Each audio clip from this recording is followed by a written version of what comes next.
राजनीति विज्ञान कक्षा 11 के प्रिय विद्यार्थियों, आज हम अध्याय 2 भारतीय संविधान में अधिकार के संदर्भ में विस्तार से चर्चा करेंगे।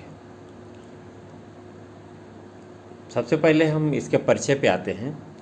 संविधान हमें केवल सरकार के विभिन्न अंगों की संरचना और उनके परस्पर अंतर संबंधों के बारे में ही नहीं बताता।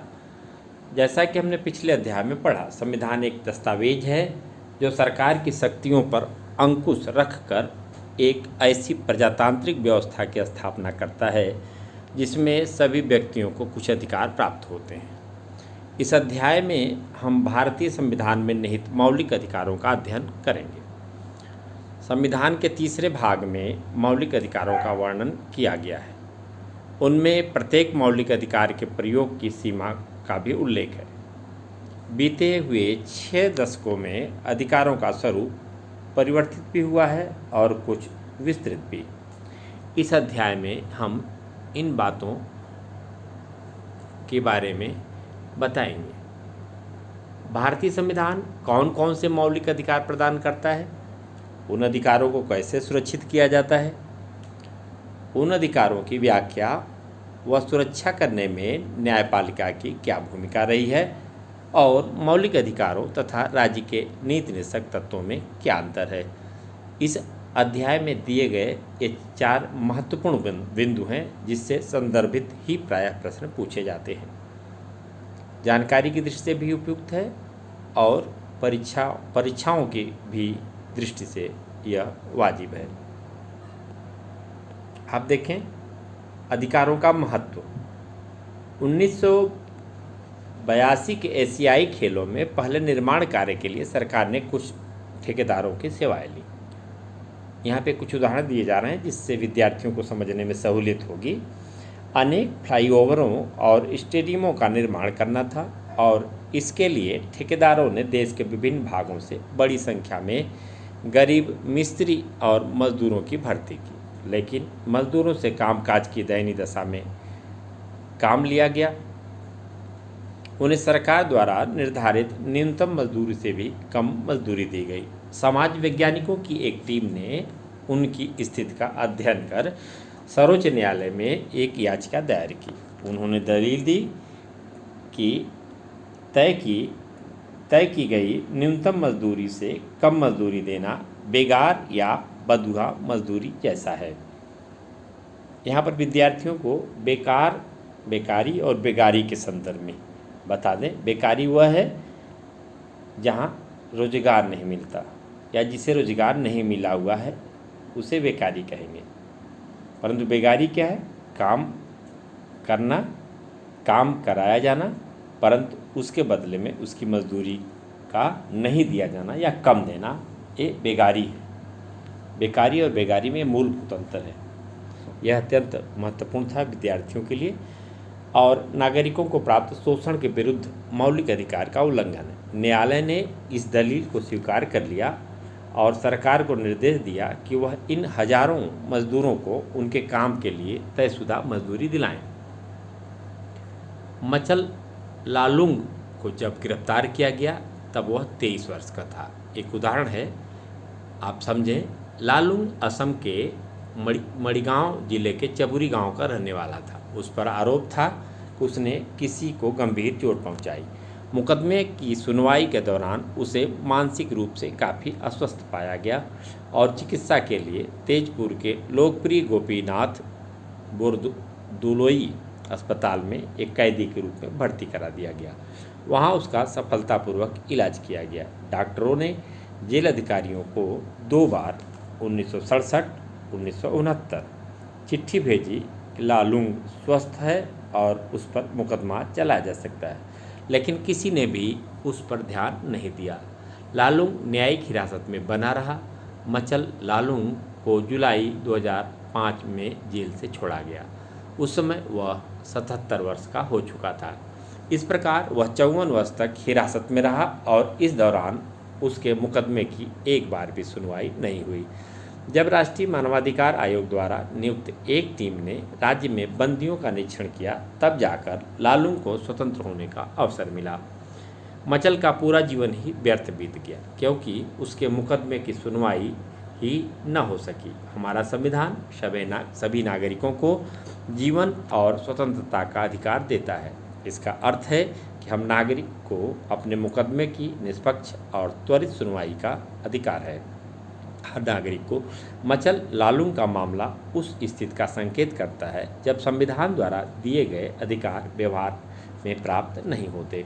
आप देखें, यहाँ प्रतिक्रिया हो सकती है इस तरह की। अगर लालूंग धनी और ताकतवर होता तब क्या होता? यदि निर्माण करने वाले ठेकेदार के साथ काम करने वाले लोग इंजीनियर होते तो क्या होता? क्या उनके साथ भी अधिकारों का इसी तरह से हनन होता? विचारणीय बिंदु है जिस पर विद्यार्थी आपस में चर्चा करेंगे। इसी प्रकार पहले उदाहरण में भी संवैधानिक अधिकारों का उल्लंघन दिखाई देता है, लेकिन उसे न्यायालय में चुनौती दी गई। इससे मजदूरों को उचित मजदूरी मिली जिसके वे हकदार थे। शोषण के विरुद्ध संवैधानिक अधिकार के कारण उन मजदूरों को न्याय मिल सका। अधिकारों का घोषणा पत्र। इन दोनों उदाहरणों से अधिकारों और उन्हें लागू किए जाने का महत्व पता चलता है। इसलिए अधिकतर लोकतांत्रिक देशों में नागरिकों के अधिकारों को संविधान में सूचीबद्ध कर दिया जाता है। प्रजातंत्र में यह सुनिश्चित होना चाहिए कि व्यक्तियों को कौन कौन से अधिकार प्राप्त हैं जिन्हें सरकार सदैव मान्यता देगी। संविधान द्वारा प्रदत्त किए गए और संरक्षित अधिकारों की ऐसी सूची को अधिकारों का घोषणा पत्र कहते हैं। अधिकारों का घोषणा पत्र सरकार को नागरिकों के अधिकारों के विरुद्ध काम करने से रोकता है और उसका उल्लंघन हो जाने पर उपचार सुनिश्चित करता है।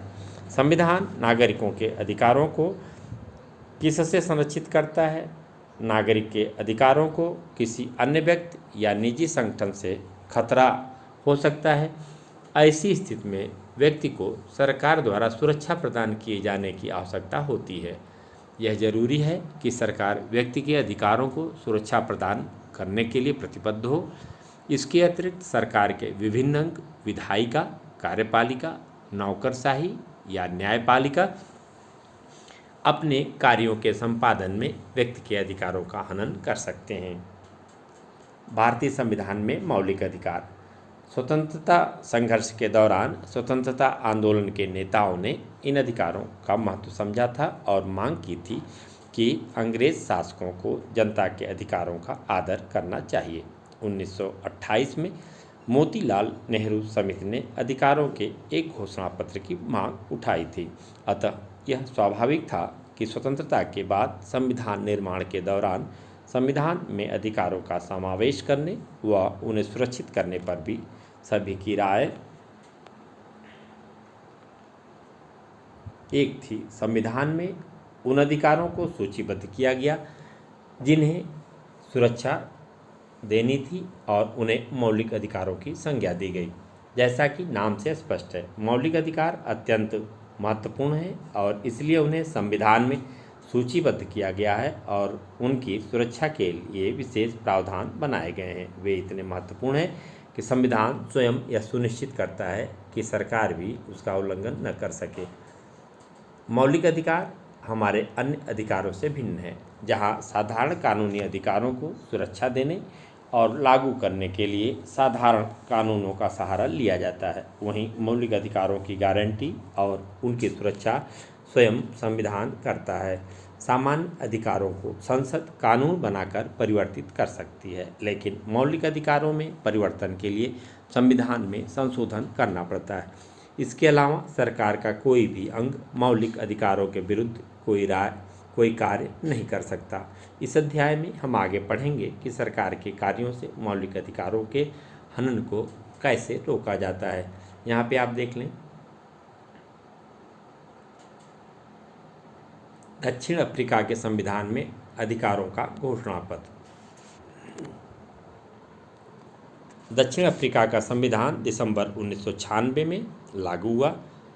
इसे तब बनाया गया और लागू किया गया जब रंग भेद वाली सरकार के हटने के बाद दक्षिण अफ्रीका गृहयुद्ध के खतरे से जूझ रहा था। दक्षिण अफ्रीका के संविधान के अनुसार उसके अधिकारों का घोषणा पत्र दक्षिण अफ्रीका में प्रजातंत्र की आधारशिला है।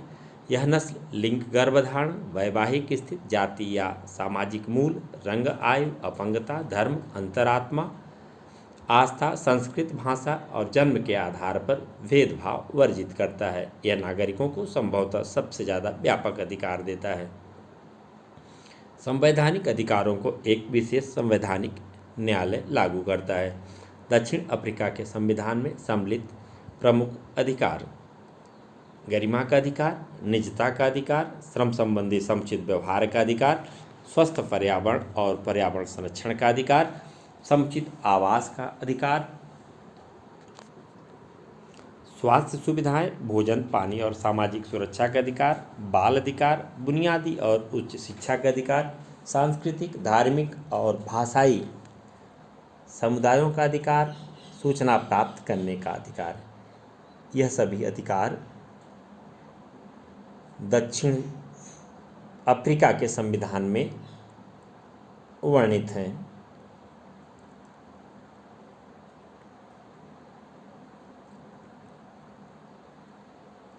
और अभी इसका उत्तरदायित्व जो मौलिक अधिकार भारतीय संविधान दिए गए हैं उसके संदर्भ में इसका उत्तरदायित्व न्यायपालिका के पास है। विधायिका या कार्यपालिका के किसी कार्य या निर्णय से यदि मौलिक अधिकार का हनन होता है या उन पर अनुचित प्रतिबंध लगाया जाता है तो न्यायपालिका उसे अवैध घोषित कर सकती है। लेकिन मौलिक अधिकार निरंकुश या असीमित अधिकार नहीं है। सरकार मौलिक अधिकारों के प्रयोग पर औचित्यपूर्ण प्रतिबंध लगा सकती है। कहाँ पहुँचे, क्या समझे? अभी तक जो तथ्य विद्यार्थियों के सामने रखे गए उनका तुलनात्मक अध्ययन करें। भारतीय संविधान में मौलिक अधिकारों की तुलना दक्षिण अफ्रीका के संविधान में दिए गए अधिकारों के घोषणा पत्र से करें। उन अधिकारों की एक सूची बनाएं जो दोनों संविधानों में पाए जाते हों, दक्षिण अफ्रीका में हों पर भारत में नहीं, दक्षिण अफ्रीका के संविधान में स्पष्ट रूप से दिए गए हों पर भारतीय संविधान में निहित माने जाते हैं। समता का अधिकार। मौलिक अधिकार में समता का अधिकार। दो स्थितियों पर विचार करें। एक काल्पनिक स्थितियां हैं पर ऐसी बातें होती रहती हैं और आगे भी हो सकती हैं। क्या आपको उसमें मौलिक अधिकारों का उल्लंघन दिखाई देता है? स्वदेश कुमार अपने गांव गया। उसके साथ उसका एक दोस्त भी था। गांव के एक होटल में उसने चाय पीने की इच्छा हुई। दुकानदार स्वदेश कुमार को जानता था पर उसके मित्र की जात जानने के लिए उसने उसका नाम पूछा। उसके बाद दुकानदार ने स्वदेश कुमार को तो एक सुंदर कप में चाय दी लेकिन उसके दोस्त को कुल्हड़ में चाय दी क्योंकि वह दलित था। कि पहली घटना, टेलीविज़न के एक चैनल में समाचार पढ़ने वाले कुल 10 सदस्यों में से केवल 4 को यह आदेश दिया गया कि आगे वे समाचार न पढ़ें। वे सभी महिलाएं थीं। इसका कारण यह बताया गया कि वे सभी 45 वर्ष की उम्र को पार कर चुकी हैं, लेकिन उस अवस्था को पार कर चुके 2 पुरुषों पर यह प्रतिबंध नहीं लगाया गया। समता के अधिकार के संदर्भ में यह 2 उदाहरण दिए गए हैं, आप चर्चा कर सकते हैं। भारत का संविधान भाग 3 मौलिक अधिकार, भाग 3 में मौलिक अधिकार दिए गए हैं इसलिए यहाँ पर उल्लेख है।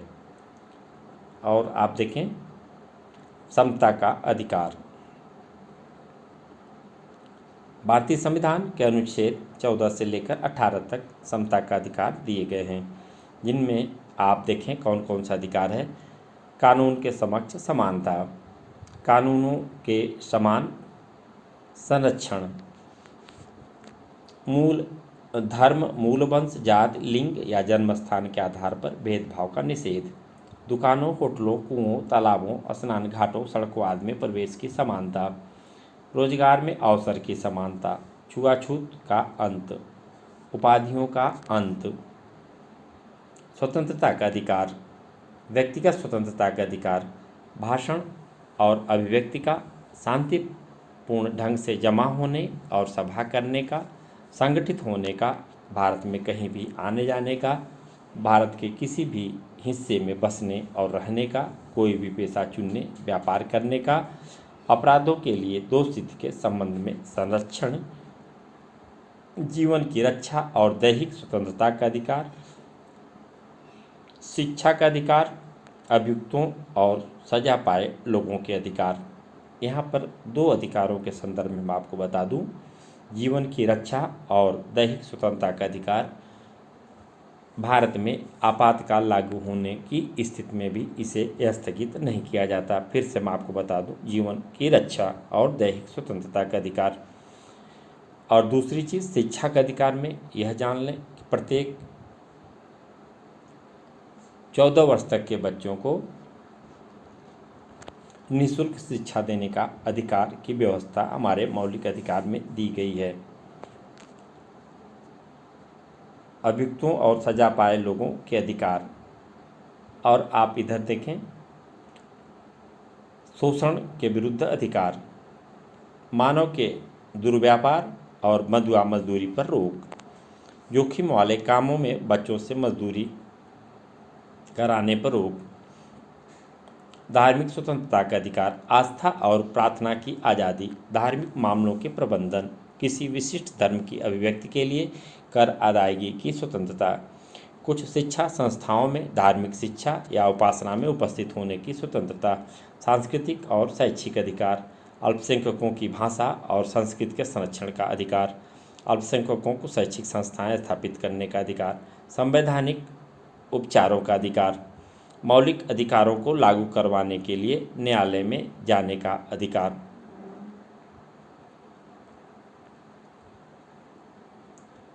ये भेदभाव के स्पष्ट उदाहरण हैं। अभी ऊपर दो जो उदाहरण दिए गए थे, एक में जात व दूसरे में लिंग के आधार पर भेदभाव किया गया। आपकी राय में क्या ऐसा भेदभाव उचित है? समता का अधिकार ऐसे और अन्य प्रकार के भेदभाव को समाप्त करने का प्रयास करता है। यह सार्वजनिक स्थलों जैसे दुकान, होटल, मनोरंजन स्थल, कुआं, स्नान घाट और पूजा स्थलों में समानता के आधार पर प्रवेश देता है। केवल धर्म, मूल वंश, जात, लिंग, जन्मस्थान या इनमें से किसी के आधार पर प्रवेश में कोई भेदभाव नहीं हो सकता। इन आधारों पर लोक सेवाओं में भी कोई भेदभाव नहीं किया जा सकता।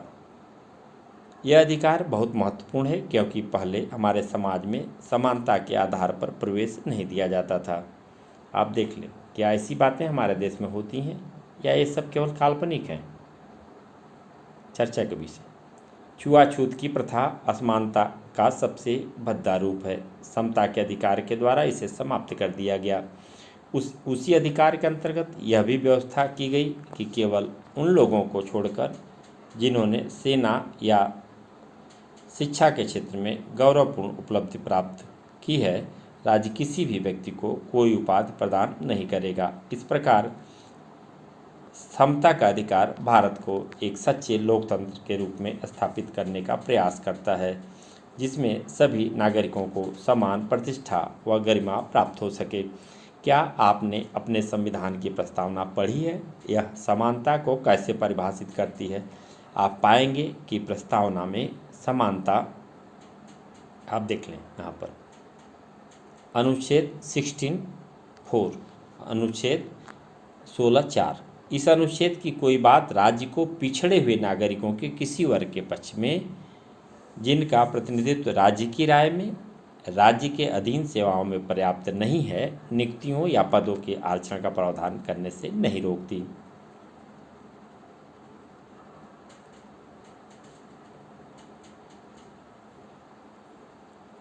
प्रस्तावना में के बारे में दो बातों का उल्लेख है, प्रतिष्ठा की समानता और अवसर की समानता। अवसर की समानता का अर्थ है कि समाज के सभी वर्गों को समान अवसर मिले, लेकिन जब समाज में अनेक सामाजिक विषमताएं व्याप्त हों तो वहां समान अवसरों का क्या मतलब हो सकता है? संविधान स्पष्ट करता है कि सरकार बच्चों, महिलाओं तथा सामाजिक और शैक्षणिक रूप से पिछड़े वर्गों की बेहतरी के लिए विशेष योजनाएं व निर्णय लागू कर सकती है। आपने नौकरियों और स्कूलों में प्रवेश के लिए आरक्षण के बारे में अवश्य सुना होगा। आपको संभवतया आश्चर्य भी हुआ होगा कि समानता के सिद्धांत का पालन करने के बावजूद यहाँ आरक्षण क्यों है। वास्तव में संविधान का अनुच्छेद 16(4) साफ साफ कहता है कि आरक्षण जैसी नीति को समानता के अधिकार के उल्लंघन के रूप में नहीं देखा जा सकता। यदि आप संविधान की भावना देखें तो आप पाएंगे कि अवसर की समानता के अधिकार को पूरा करने के लिए यह जरूरी है। आप एक न्यायाधीश, विद्यार्थी, न्यायाधीश के स्थान पर रख करके सोचें। आपको ओडिशा के पुरी जिले के दलित समुदाय के एक सदस्य हादी बंधु से एक पोस्ट कार्ड मिलता है। उसमें लिखा है कि उसके समुदाय के पुरुषों ने उस प्रथा का पालन करने से इनकार कर दिया जिसके अनुसार उन्हें उच्च जातियों के विवाहोत्सव में दूल्हे और सभी मेहमानों के पैर धोने पड़ते थे।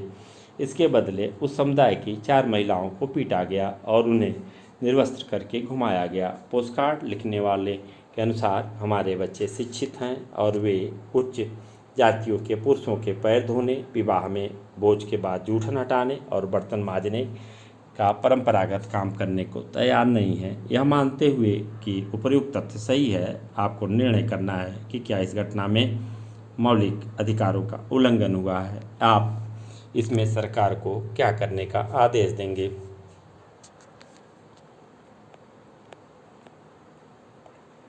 अनुच्छेद 21 जीवन और दैहिक स्वतंत्रता का संरक्षण किसी व्यक्ति को उसके प्राण या दैहिक स्वतंत्रता से विधि द्वारा स्थापित प्रक्रिया के अनुसार ही वंचित किया जाएगा, अन्यथा नहीं। स्वतंत्रता का अधिकार किसी भी लोकतंत्र में समता और स्वतंत्रता सबसे महत्वपूर्ण अधिकार है। इनमें से एक के बिना दूसरे की कल्पना नहीं की जा सकती। स्वतंत्रता का अर्थ है चिंतन, अभिव्यक्ति और कार्य करने की स्वतंत्रता, लेकिन स्वतंत्रता का यह अर्थ नहीं है कि हम जैसा चाहें वैसा करने लगें। यदि ऐसा करने की इजाज़त दे दी जाए तो बहुत सारे लोग अपनी स्वतंत्रता का आनंद उठाने से वंचित हो जाएंगे। स्वतंत्रता को इस प्रकार परिभाषित किया जाता है कि बिना किसी अन्य की स्वतंत्रता को नुकसान पहुंचाए और बिना कानून व्यवस्था को ठेस पहुंचाए प्रत्येक व्यक्ति अपनी अपनी स्वतंत्रता का आनंद ले सकें। जीवन और व्यक्तिगत स्वतंत्रता का अधिकार। स्वतंत्रता के सबसे महत्वपूर्ण अधिकारों में जीवन और व्यक्तिगत स्वतंत्रता का अधिकार है। किसी भी नागरिक को कानून द्वारा निर्धारित प्रक्रिया का पालन किए बिना उसके जीवन और व्यक्तिगत स्वतंत्रता से वंचित नहीं किया जा सकता।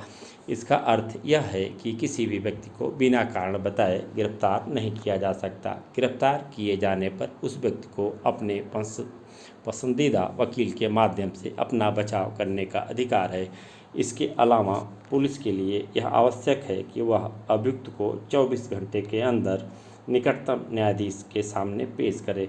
यहाँ पर एक तथ्य विद्यार्थियों को बता दें, यात्रा समय निकाल करके जहाँ पर उसकी गिरफ्तारी हुई है, सक्षम न्यायाधीश के समक्ष प्रस्तुत करने में, उसको ले जाने में जो समय लगता है उस यात्रा समय को निकाल करके 24 घंटे की बात नियम में है।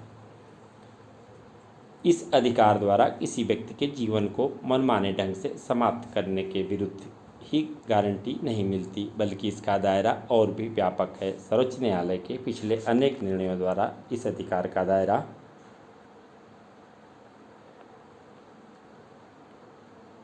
बढ़ा है। सर्वोच्च न्यायालय के निर्णय के अनुसार इसमें शोषण से मुक्ति और मानवीय गरिमापूर्ण जीवन जीने का अधिकार अंतर्निहित है। न्यायालय ने माना कि जीवन के अधिकार का अर्थ है कि व्यक्ति को आश्रय और आजीविका का भी अधिकार हो, क्योंकि इसके बिना कोई व्यक्ति जिंदा नहीं रह सकता। निवारक नज़रबंदी। सामान्यतः किसी व्यक्ति को तब गिरफ्तार करते हैं जब उसने अपराध किया हो, पर इसके अपवाद भी हैं।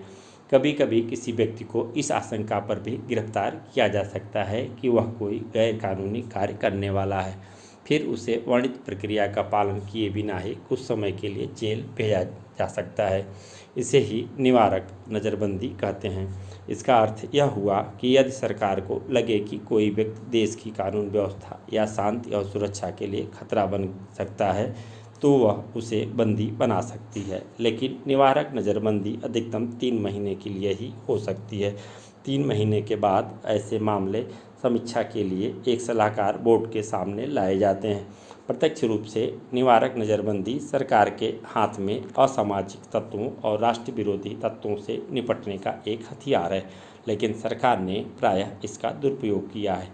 अनेक लोग यह मानते हैं कि इस कानून में कुछ ऐसे सुरक्षात्मक उपाय किए जाने चाहिए जिससे सामान्य नागरिकों के विरुद्ध अन्य किसी कारण से इसके दुरुपयोग को रोका जा सके। वास्तव में जीवन और व्यक्तिगत स्वतंत्रता के अधिकारों तथा निवारक नज़रबंदी के प्रावधानों में परस्पर विरोधाभास है। आगे बढ़ें, इसके पहले जो विद्यार्थियों के लिए चर्चा का विषय हो सकता है। क्या इसका मतलब यह है कि कुछ ऐसे मामले भी हो सकते हैं जिसमें कानून एक आदमी की ज़िंदगी ले सकता है? यह तो अजीब बात है। क्या आपको कोई ऐसा मामला याद आता है?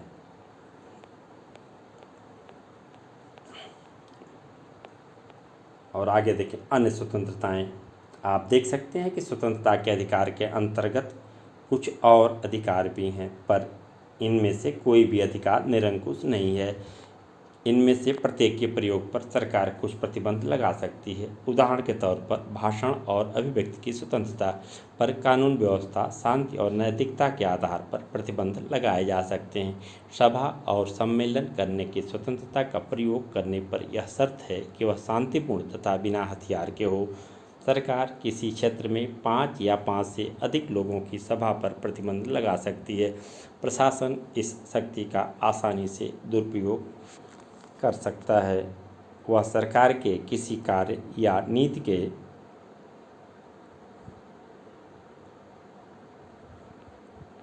विरुद्ध जनता को न्यायोचित विरोध प्रदर्शन करने की अनुमति देने से मना कर सकता है। लेकिन जनता अपने अधिकारों के प्रति सजग और सतर्क हो और प्रशासन के ऐसे कार्यों का विरोध करे तो इसके दुरुपयोग की संभावना कम हो जाती है। संविधान सभा में भी कुछ सदस्यों ने अधिकारों को प्रतिबंधित करने पर अपना असंतोष जताया था।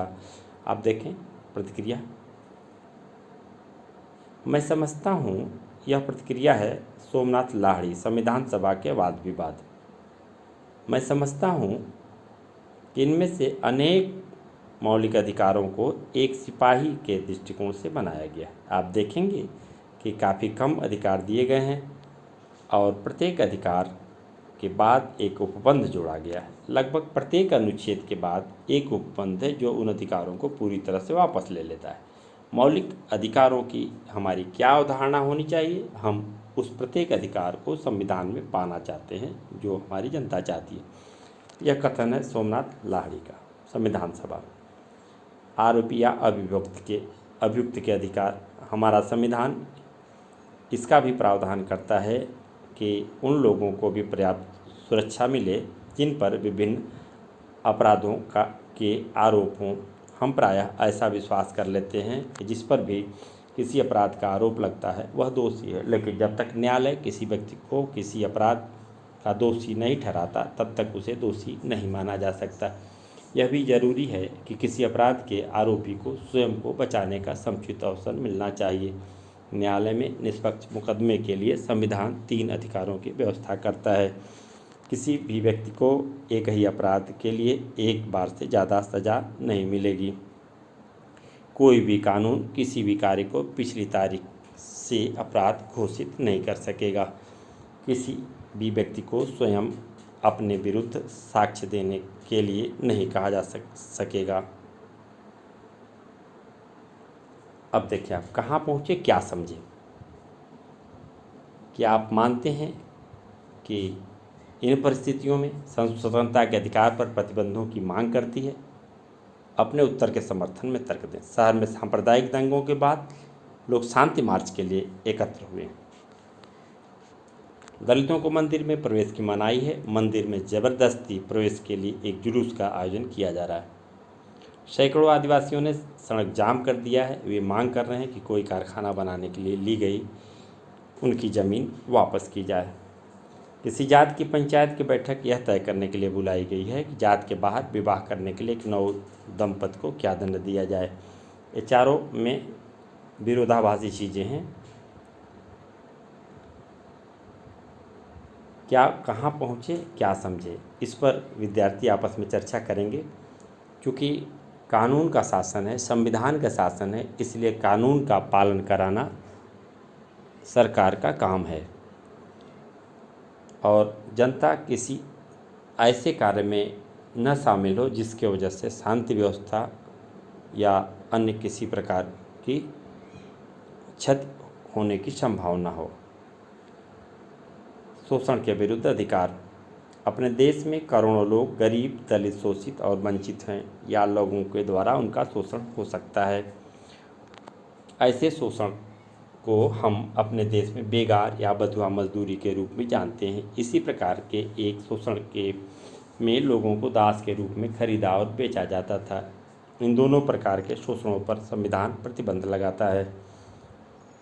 तस्वीर देखें आप, एक नन्हा सा बालक काम करता हुआ। पुराने समय में जमींदारों, सूदखोरों और अन्य धनी लोग बंधुआ मजदूरी करवाते थे। देश में अभी भी खास तौर से भट्टे के काम में बंधुआ मजदूरी करवाई जाती है।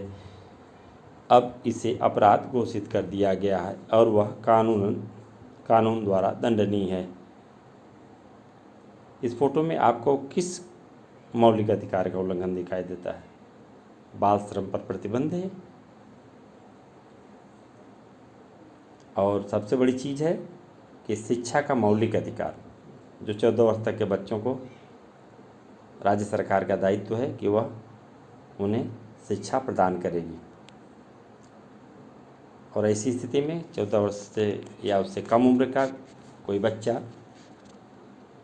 पढ़ाई न करके वह किसी काम में लगा हुआ है तो निश्चित तौर पर मौलिक अधिकार में जो शिक्षा का अधिकार दिया हुआ उसका हनन है। संविधान के अनुसार 14 वर्ष से कम आयु के बच्चों को किसी कारखाने, खदान या अन्य किसी खतरनाक काम में नियोजित नहीं किया जाएगा। इसी प्रकार बाल श्रम को अवैध बनाकर और शिक्षा को बच्चों का मौलिक अधिकार बनाकर शोषण के विरुद्ध संवैधानिक अधिकार को और अर्थपूर्ण बनाया गया है।